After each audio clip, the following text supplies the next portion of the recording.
Hey guys, Scott here with my first impressions of the Blight. Obviously, he's only been out for a day, so obviously no one has mastered him or anything like that, but Dead by Daylight is actually a pretty simple game, and you can very quickly tell whether or not a killer is going to be good, just in a very short amount of time. Obviously, there are things to refine once you keep playing the killer, but it's pretty easy to tell within the first day whether or not they're going to be good. And I can say in his current state, the Blight is not going to be a good killer. He's going to be he'll probably be like average. I don't think he's going to be like the worst killer in the world, but he's going to be probably average at his current state. Now, it is a PTB. They may change things, and I wouldn't be surprised if they change things because I do think he needs a bit of a buff. He's a little weak, but he has the potential to be really fun to play, so I'm curious to see what they're going to do with it. But going over what he does first. So his power is basically a straight line charge for like 2 or 3 seconds. You go very fast in this charge, but you can't attack out of it. So you have 6 tokens, and when you use your charge, uses one, and then when you bounce into an object, you have this like maybe 1 second window where you can look around and do another charge. If you don't do a charge in that time, you get basically a Legion style fatigue, and you just start regenerating your power again.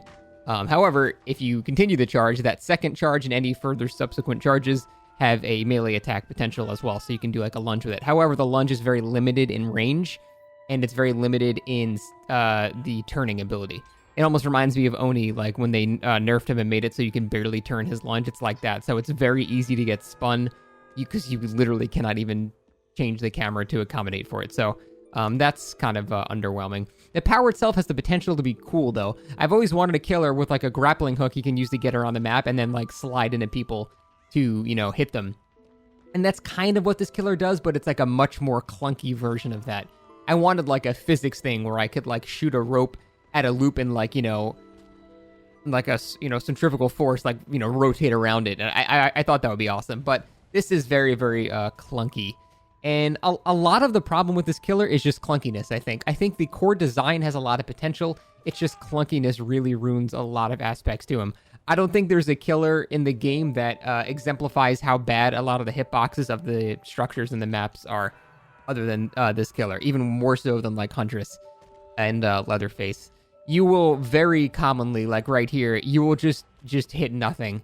And it's so frustrating because if you hit that air, you can't like cancel it and say, oh, whatever. Because, like you're just stuck in that stun. And if you don't swing or if you don't continue the thing, you'll just get, your fatigue. So a lot of the time you can't really lose, you can't use this at any loops. You can use it for map control. Like at the beginning of this match, I used it to bounce between gens very fast. And if you have something like a 3-gen setup, you can bounce in between them really, really fast and have very good control over something like that. But once you get there, in terms of actually quickly downing people, there are times when it seems like it's possible to hit people because you'll have like a straightaway with an object you can bounce off of, and that's nice. But even then, it's like you can't really use his power in most loops in the game. And that's because a lot of loops are round. Obviously, you can't do straight lines around a round object. That just simply doesn't work. A lot of loops are short, so you don't even have time to finish it and switch your charge to a different direction. A lot of loops are long, but have multiple turns in them, so or they might not have an object to bounce off of, so you wouldn't be able to use it like that. You can't even use it in a place like Shack, because the Shack hitboxes of the entrances are so terrible, you can't even like get inside the Shack. So I can't really think of any normal structures in the game where you can successfully use his power. I mean, there were still definitely times I hit people with it, but that's because they, for some reason, didn't choose to spin on an attack that's very easily spinnable. And that's mostly because, they just don't understand the killer yet. So overall, I think he is a little clunky, and that's going to be a lot of his downfall, because that's not the type of thing where you can go, oh, well, you're just not good at him yet, get better. I can't change the hitboxes of the maps. If you can't do something, you can't do something. It's not something you can learn. And I highly doubt they're going to fix every hitbox on every single map in, the 2 to 3 weeks before he comes out. So this is the killer we're going to be stuck with. Now, the only thing they can do is make his collision hitbox when he's in that power smaller. That's a simpler thing that I think they might try to do, because his, if you could have precise movements with the charges, that would be a really cool power, and like I think actually a pretty high skill cap. But right now, even if you go for cool moves, you just hit the air, and it's just very frustrating. Additionally, his slam doesn't break pallets, which I really thought it would. Like, it's strange, like his power mentions the slam as a mechanic. A slam is when you bump into an object. It's mentioned as a mechanic, and there are even add-ons that reference this mechanic. But it doesn't. The mechanic doesn't do anything. You just hit the object, and that's it.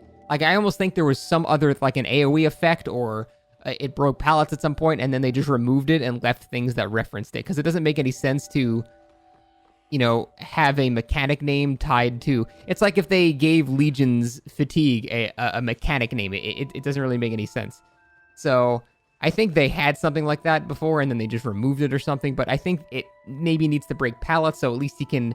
You know, he can't do much in loops right now. Maybe at least make it so he can bounce between the tiles and then just, like, you know, break the pallets and then start an M1 chase. I'm okay with him being an M1 killer that can just simply get places fast, but he has to be able to, like, break pallets to do that as well. So the last clunky thing about him is he has a double fatigue. Similar to how the nurse at one point had that issue where she would blink, hit somebody, and then go into a fatigue after swiping her blade. So she'd hit, swipe, and then fatigue on top of that.